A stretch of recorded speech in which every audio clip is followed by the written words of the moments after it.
ಎಂತಹ ಶಕ್ತಿ ಬಂದರೂ ಯೆಮೆನ್ ಹೌತಿಗಳ ಕಟು ಎಚ್ಚರಿಕೆ ಇಲ್ಲಿ ಕೊಟ್ಟಿದ್ದಾರೆ. ಟ್ರಂಪ್ ಹುಚ್ಚಾಟಕ್ಕೆ ಬ್ರೇಕ್ ಹಾಕಲು ಹೌತಿಗಳ ಬಿಗ್ ಪ್ಲಾನ್ ಇಲ್ಲಿ ರೂಪುಗೊಂಡಿದೆ. ಎಂತಹ ಶಕ್ತಿ ಬಂದರೂ ಯೆಮೆನ್ ಹೌತಿಗಳು ಕಟ್ಟು ಎಚ್ಚರಿಕೆ. ಟ್ರಂಪ್ ಹುಚ್ಚಾಟಕ್ಕೆ ಬ್ರೇಕ್ ಹಾಕಲು ಹೌತಿಗಳ ಬಿಗ್ ಪ್ಲಾನ್. ಹೌತಿಗಳಿಂದ ಬಾಬ್ ಅಲ್ ಮಂಡೇಬ್ ಜಲಸಂಧಿಯ ಬ್ರಹ್ಮಾಸ್ತ್ರವನ್ನ ಪ್ರಯೋಗ ಮಾಡೋದಕ್ಕೆ ವಿಶ್ವಶಾಂತಿಗೆ ಟ್ರಂಪ್ ಭಂಗ ತರಬಾರದು. ಒಂದೊಮ್ಮೆ ತಂದ್ರೆ ಅಷ್ಟೇ ಕತೆ. ಒಮ್ಮೆ ನಾವು ಮಂಡೇಬ್ ಮುಚ್ಚಿದ್ರೆ ಯಾವ ಶಕ್ತಿಗೂ ತೆರೆಯಲು ಆಗಲ್ಲ.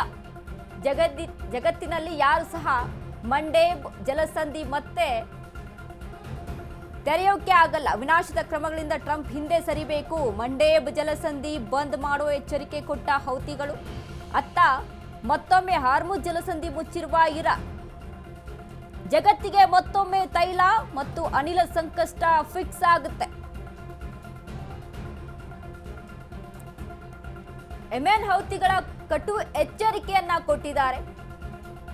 ಟ್ರಂಪ್ ಹುಚ್ಚಾಟ ಇದೇ ರೀತಿಯಾಗಿ ಮುಂದುವರೆದ್ರೆ ಮಂಡೇಬ್ ಜಲಸಂಧಿಯನ್ನ ನಾವು ಮುಚ್ತೀವಿ. ಒಂದು ವೇಳೆ ಏನಾದ್ರೂ ಮಂಡೇಬ್ ಜಲಸಂಧಿಯನ್ನ ಮುಚ್ಚಿದ್ರೆ ಎಂತ ಶಕ್ತಿ ಬಂದ್ರೂ ಸಹಿತ ಅದನ್ನ ತೆರೆಯಲು ಆಗಲ್ಲ. ಜಗತ್ತಿನಲ್ಲೂ ಯಾರು ಸಹ ಮಂಡೇಬ್ ಜಲಸಂಧಿ ಮತ್ತೆ ತೆರೆಯಲು ಸಾಧ್ಯವಿಲ್ಲ. ವಿನಾಶದ ಕ್ರಮಗಳಿಂದ ಟ್ರಂಪ್ ಹಿಂದೆ ಸರಿಬೇಕು. ಇಲ್ಲ ಅಂದ್ರೆ ಅಷ್ಟೇ.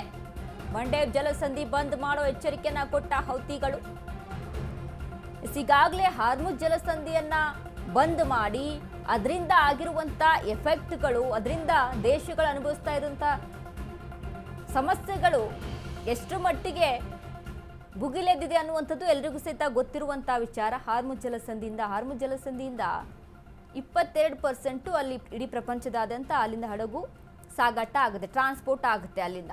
ಇನ್ನು ಮಂಡೇಬ್ ಜಲಸಂಧಿ ಅಂತ ಅಂದ್ರೆ ಅಲ್ಲೂ ಸಹಿತ ಪ್ರಪಂಚದಾದ್ಯಂತ ಅಂತಾರಾಷ್ಟ್ರೀಯ ಹಡಗುಗಳ ಸಾಗಾಟ ಆಗುವಂಥದ್ದು. ಒಂದು ವೇಳೆ ಅದನ್ನೇನಾದ್ರೂ ಮುಚ್ಚಿಬಿಟ್ರೆ ಸಾಕಷ್ಟು ಮತ್ತಷ್ಟು ಪೆಟ್ರೋಲ್ ಡೀಸೆಲ್ ಬೆಲೆ ಏರಿಕೆ ಆಗುವಂತ ಸಾಧ್ಯತೆ ಇದೆ.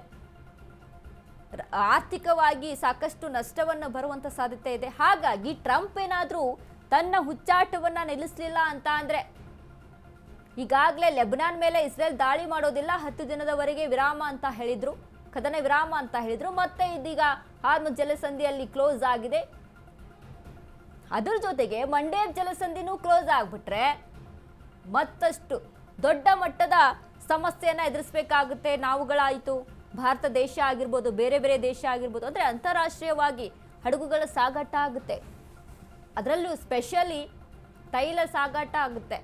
ಇದೆಲ್ಲವೂ ಕೂಡ ಇಷ್ಟರ ಮಟ್ಟಿಗೆ ಸಮಸ್ಯೆಯಲ್ಲಿ ಕಾಣುತ್ತೆ. ಹಾಗಾಗಿ ಹೌತಿಗಳು ಎಚ್ಚರಿಕೆಯನ್ನ ಕೊಟ್ಟಿದ್ದಾರೆ ಟ್ರಂಪ್ಗೆ.